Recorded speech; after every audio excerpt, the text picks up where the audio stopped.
بسم اللہ الرحمن الرحیم۔ ابلیس، جس کو شیطان کہا جاتا ہے، یہ فرشتہ نہیں تھا بلکہ جن تھا جو آگ سے پیدا ہوا تھا، لیکن یہ فرشتوں کے ساتھ ساتھ ملا جلا رہتا تھا اور دربار خداوندی میں بہت مقرب اور بڑے بڑے بلند درجات اور مراتب سے سرفراز تھا۔ حضرت کعب احبار رضی اللہ تعالی عنہ کا بیان ہے کہ ابلیس 40,000 برس تک جنت کا خزانچی رہا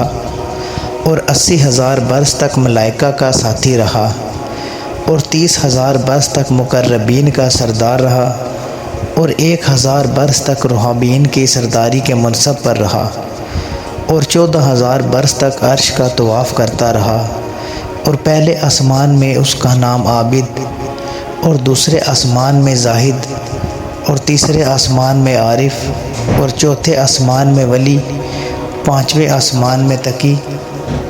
اور چھٹے آسمان میں خازن اور ساتویں آسمان میں عزازیل تھا، اور لوح محفوظ میں اس کا نام ابلیس لکھا ہوا تھا، اور یہ اپنے انجام سے غافل اور خاتمے سے بے خبر تھا۔ لیکن جب اللہ تعالیٰ نے حضرت آدم علیہ السلام کو سجدہ کرنے کا حکم دیا تو ابلیس نے انکار کر دیا اور حضرت آدم علیہ السلام کی تحقیر اور اپنی بڑائی کا اظہار کر کے تکبر کیا۔ اسی جرم کی سزا میں خداوند عالم نے اس کو مردود بارگاہ کر کے دونوں جہان میں ملعون فرما دیا اور اس کی پیروی کرنے والوں کو جہنم میں عذاب نار کا سزاوار بنا دیا۔ قرآن مجید کی سورۃ الاعراف میں اللہ تعالیٰ نے فرمایا کہ کس چیز نے تجھے روکا کہ تو نے سجدہ نہ کیا جب میں نے تجھے حکم دیا تھا؟ ابلیس بولا، میں اس سے بہتر ہوں، تو نے مجھے آگ سے بنایا ہے اور اسے مٹی سے بنایا۔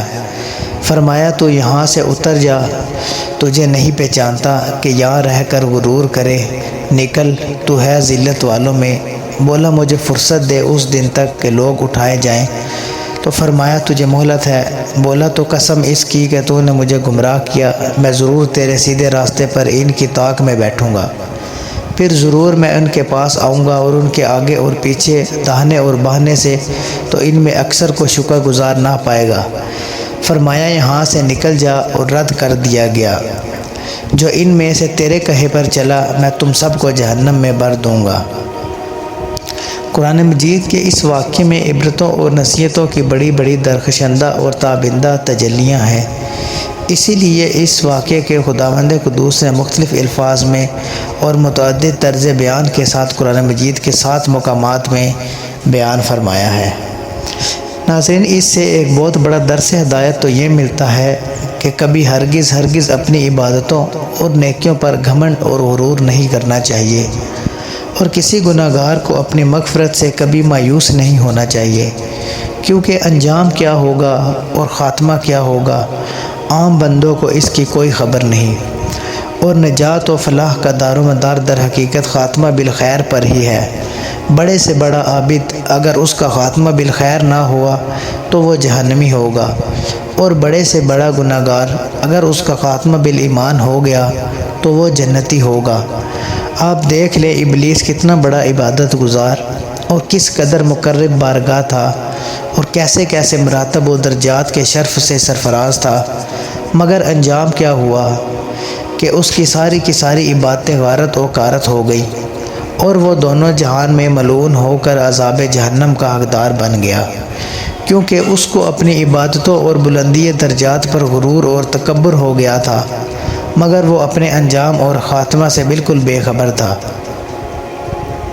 حدیث شریف میں ہے کہ ایک بندہ اہل جہنم کے اعمال کرتا رہتا ہے